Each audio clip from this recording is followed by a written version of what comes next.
Hello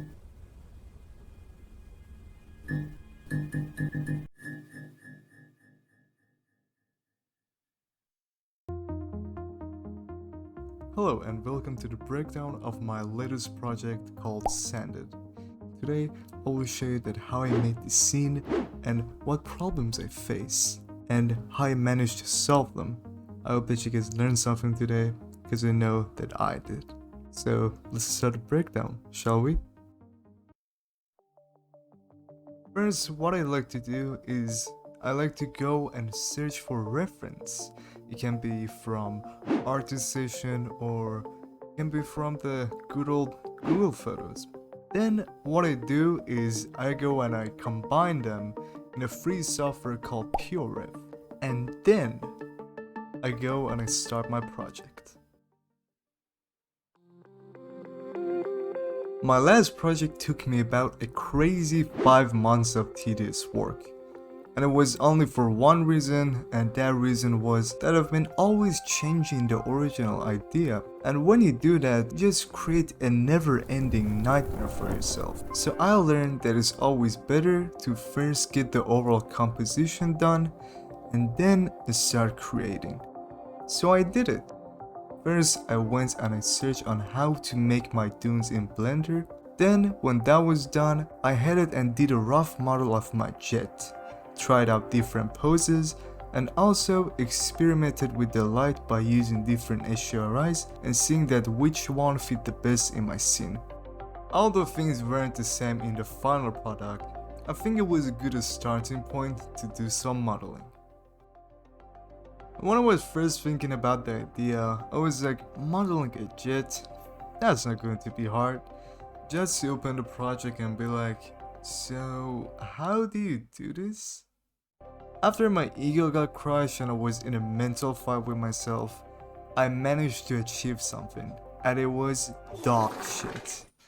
So I went on YouTube and learned about modeling and good topology. And then I realized something, and it was that I was trying to make the whole jet out of a single object, and which you may have already guessed is not fun. So I did the whole thing from scratch, but this time I separated the wings and the top parts, and the result was so much cleaner. After that, I went and modeled some other things. When I was happy with the complexity of my jet, I unwrapped everything to get ready for texturing. For texturing, I used Substance Painter, but because I didn't have much experience with Substance, it felt a little rusty for me to get the models from Blender and then export the models into Substance. But after some time, it got pretty easy, and I managed to get some decent textures out of it. After that all of my textures were exported, I went and set up each individual map for my models. And it may be like, wait, this isn't the principal BSDF, what is that? So just as a disclaimer, I don't use cycles nor Eevee. I use Octane, and if you want to know more about that, just let me know. Okay, back to the video. Now that we are over with the main parts, we can now add any elements that we want. As you can see, my dunes looked kinda empty. So for the first element, I went and downloaded some grass and rocks from Quixel Bridge and then scattered them around my scene.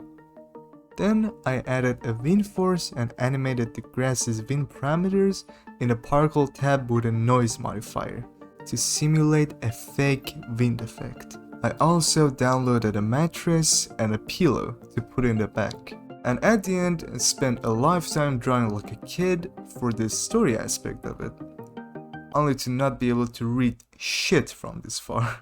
After all of that, I went and rendered all of my frames as an EXR multilayer. For compositing, I wanted to try out Nuke, but I had to first learn it. But because of the lack of content, I spent countless hours on YouTube looking for a piece of information that could answer my problem. So eventually, I gave up and chose an After Effects for the job. Before rendering, I made sure to include Z-depth, as this could help us use the black and white values to generate an atmospheric look. Then I added a color grading, and on top of that, I added a little bit of grain to dirty things up. And that's it, our render is finished. Thanks for your time, there will be great things in the future.